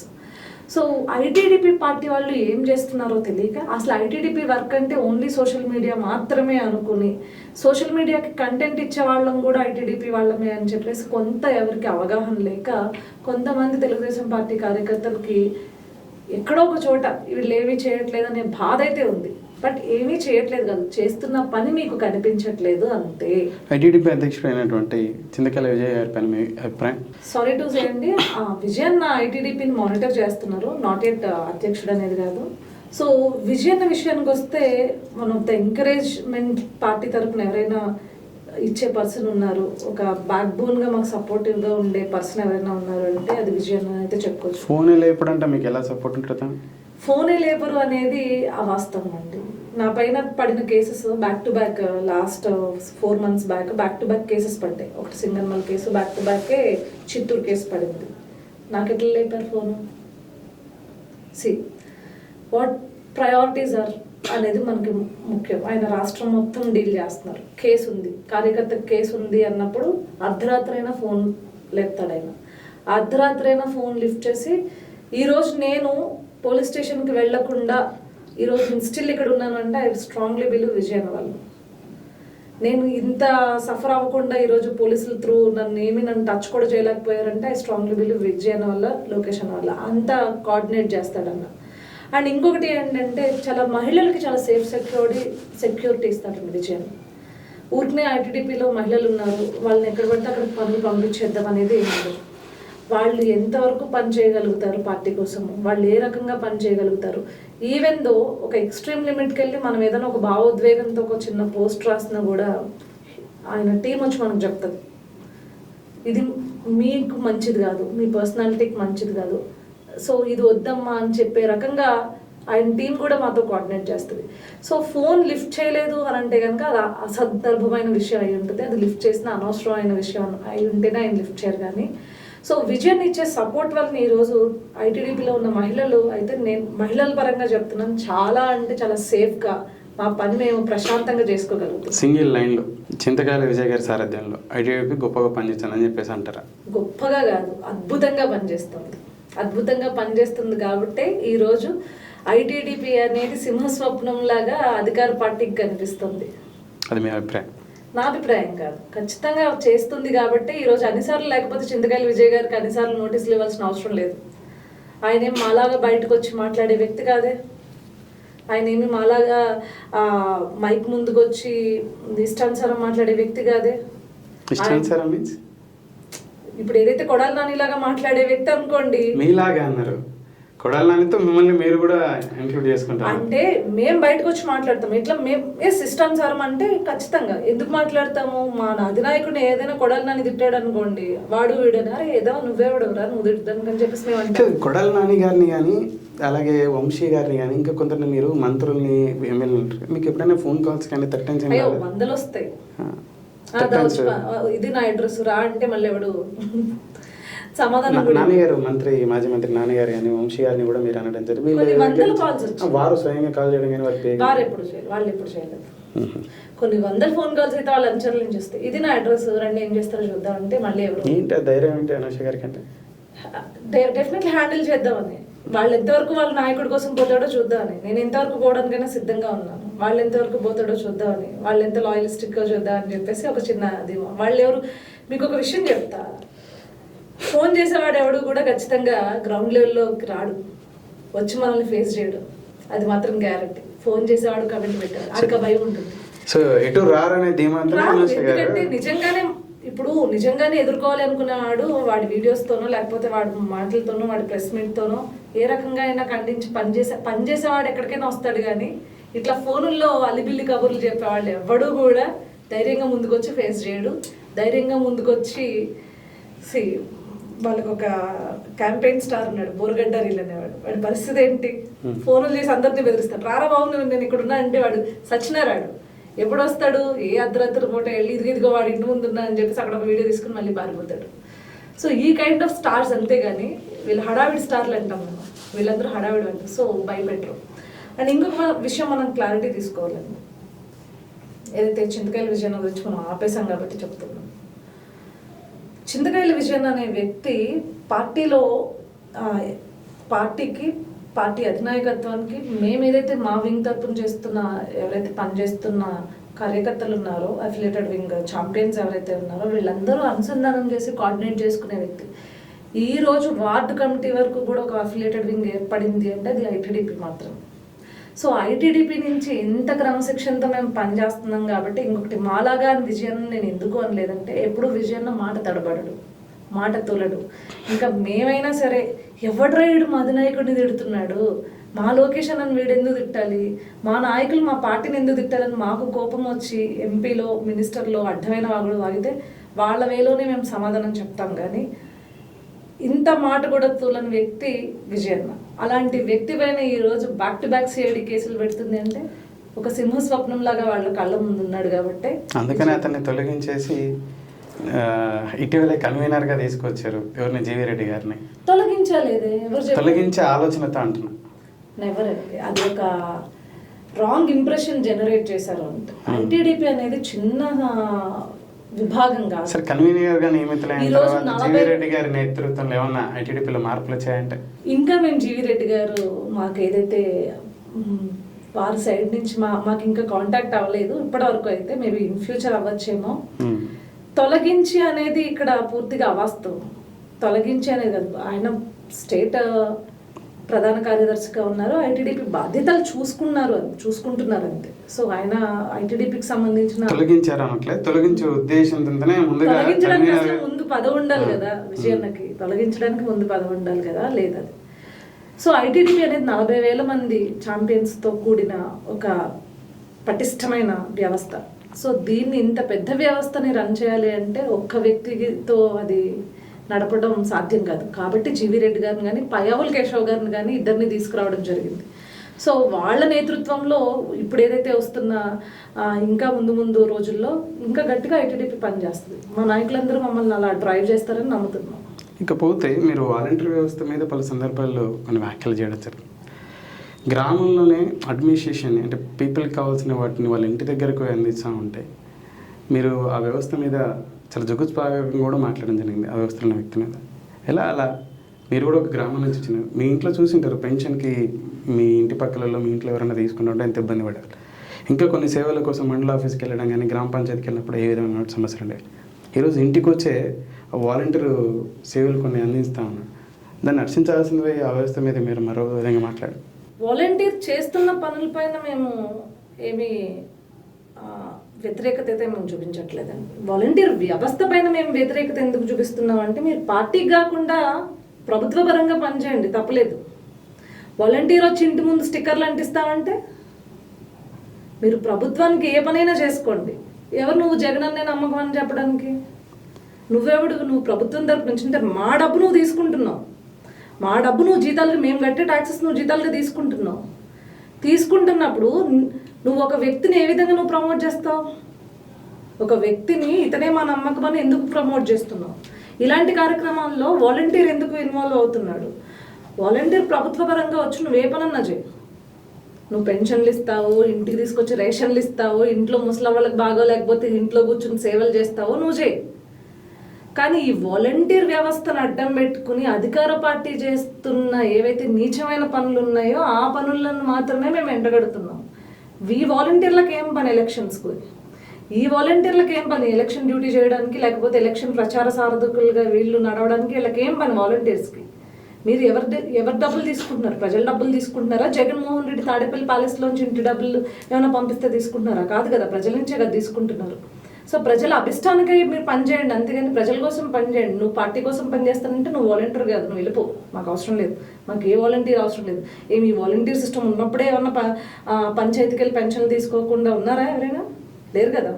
ఇది దౌర్భాగ్యం ఏంటి అంటే, వీళ్ళు ఇచ్చుకునే ఎలివేషన్స్లో బెంగళూరు వెళ్ళి అంటే పెన్షన్ డబ్బులు ఇచ్చాడట 2,000. బెంగళూరు టికెట్ డబ్బు ఎంత ఉంటుంది? బెంగళూరుకి సంబంధించిన బస్ టికెట్ డబ్బులు ఎంత ఉంటాయి? హైదరాబాద్లో తెలంగాణకి వెళ్ళి ఇచ్చాము, బెంగళూరు వెళ్ళి ఇచ్చాము. అతి దౌర్భాగ్యం ఏంటంటే ఇంటర్నల్ వేరే అదర్ కంట్రీది కూడా ఏదో ఒక పోస్ట్ చూసాను నేను, మరి అది ఎంతవరకు వాస్తవం నాకు తెలియదు. కానీ ఇలాంటి ఎలివేషన్స్ కూడా వాలంటీర్ మీరే టీడీపీ వాళ్ళు ఫేక్గా క్రియేట్ చేసి వైసీపీని బదనాం చేయడానికి మాకేం అవసరం అండి?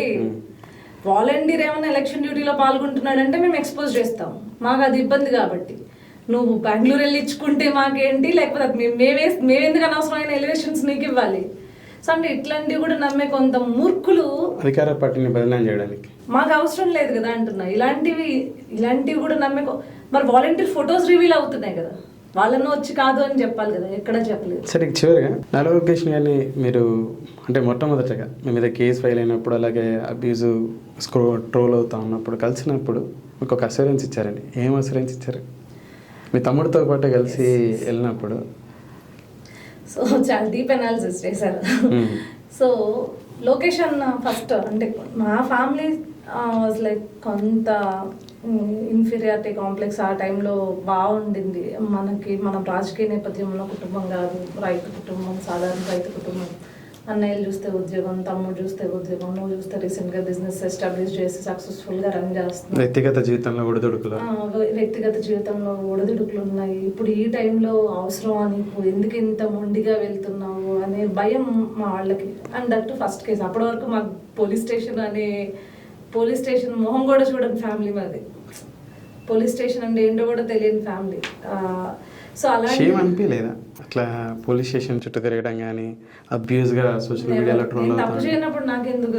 నేను ఏమన్నా దొంగతనం చేసి వెళ్ళానా, ఇంకొకటి ఏమన్నా చేసి వెళ్ళానా? నేను తప్పు చేసి వెళ్తే నేను భయపడతాను. సో నేను ఎందుకు భయపడాలి? నేను కేవలం ప్రశ్నించినందుకు, అసలు ప్రశ్నించడమే తప్పంటే నా ఉనికి ఉండదు. ఇంకా నేను నా ఉనికిని కోల్పోవడం నాకు ఇష్టం లేదు. సో దానికోసం ఎంతవరకు నేను వెళ్తా? పోలీస్ స్టేషన్ కాదు, కోర్టు మెట్లైనా ఎక్కుతా. అందుకే నేను హైకోర్టు వరకు కూడా వెళ్ళి నేను పోరాడింది. ఏదైతే సింగన్మల్లో నా పైన తప్పుడు కేసు ఫైల్ చేశారో దాని గురించి. సో షేమ్ అనిపించే తప్పులైతే ఏమి చేయలేదు. కాకపోతే మా కుటుంబానికి పోలీస్ స్టేషను, ఈ కోర్ట్స్ ఇవన్నీ కొత్త. భయం. మా మమ్మీ కానీ, లేకపోతే మా అమ్మమ్మ తాతయ్య కానీ, మా నాన్నమ్మ తాతయ్య కానీ కాస్త మనకెందుకులే అందరినీ కలుపుకునే పోయే వ్యక్తులు అనమాట. మనం ఓటేస్తే సరిపోద్ది కదా అనుకునే వ్యక్తులు.